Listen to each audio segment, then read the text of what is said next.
অনেক রিকোয়েস্ট ছিল এই ঝাল নিমকির জন্য। আজকে লাল আটা দিয়ে এই ঝাল নিমকি বানিয়ে দেখিয়েছি। কম সময়ে বানাতে পারবেন আর এটা কিন্তু মাসের পর মাস সংরক্ষণ করা যাবে। আমি এখানে 1.5 কাপের মতো লাল আটা নিয়েছি, চাইলে সাদা আটাও নিতে পারেন। হাফ চা চামচ দিয়ে দিচ্ছি চিলি ফ্লেক্স, আর 1/4 চা চামচ দিয়ে দিচ্ছি রাঁধুনি, 1/4 চা চামচ কালো জিরা, হাফ চা চামচ আস্ত জিরা, আর এখানে মিহি কুচি করে নেওয়া কাঁচামরিচ দিয়ে দিচ্ছি 3 থেকে 4টার মতো, 1 চা চামচ লবণ। এখন এই উপকরণগুলোকে একসাথে করে একবার মিশিয়ে নিচ্ছি। এখানে 1 টেবিল চামচ চিনি দিচ্ছি, চাইলে এটা স্কিপ করতে পারেন, তবে দিলে দারুণ একটা টেস্ট আসে। এখন অল্প অল্প করে পানি দিয়ে একটা সফট ডো বানাবো। ডোটা সফট হয়ে গেছে আর এটা 2 ভাগে ভাগ করে নিচ্ছি, তাহলে রুটি বেলতে সুবিধা হবে। একটা বাটিতে নিয়ে নিচ্ছি 2 টেবিল চামচ ঘি, সাথে দিয়ে দিচ্ছি 1/3 কাপ আটা।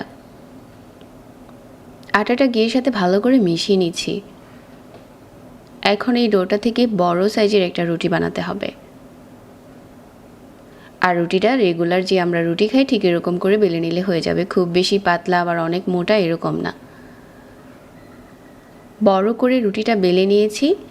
আটা আর ঘিয়ের মিশ্রণটা যে আগে থেকে গুলিয়ে রেখেছিলাম এটা এখন রুটির উপরে দিয়ে দিচ্ছি। পুরোটা রুটিতে এভাবে করে ছড়িয়ে দিচ্ছি।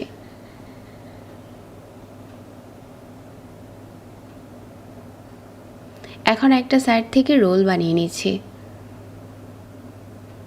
এরকম করে হালকা হাতে মুড়িয়ে নিতে হবে।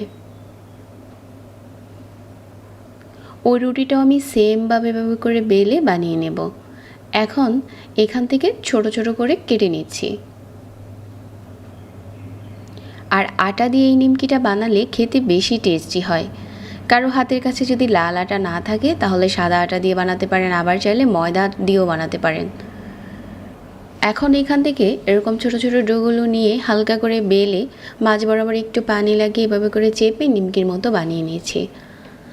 সবগুলো যখন বানানো হয়ে যাবে মিডিয়াম আঁচে তেল গরম করে নিয়েছি আর গরম তেলের উপরে দিয়ে দিচ্ছি। এই নিমকিটা একবার বানিয়ে নিলে 1 মাসের মতো সংরক্ষণ করতে পারবেন। আর এই ঝাল নিমকির জন্য অনেক রিকোয়েস্ট ছিল।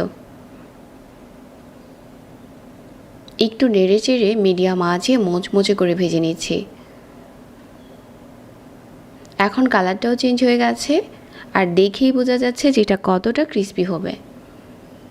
ঠিক এই পর্যায়ে তেল ঝরিয়ে উঠিয়ে নিচ্ছি। এখন এটা ঠান্ডা করে যে কোনো কৌটোতে ভরে 1 মাসের মতো সংরক্ষণ করতে পারেন। অনেক মুচমুচে হয়েছে।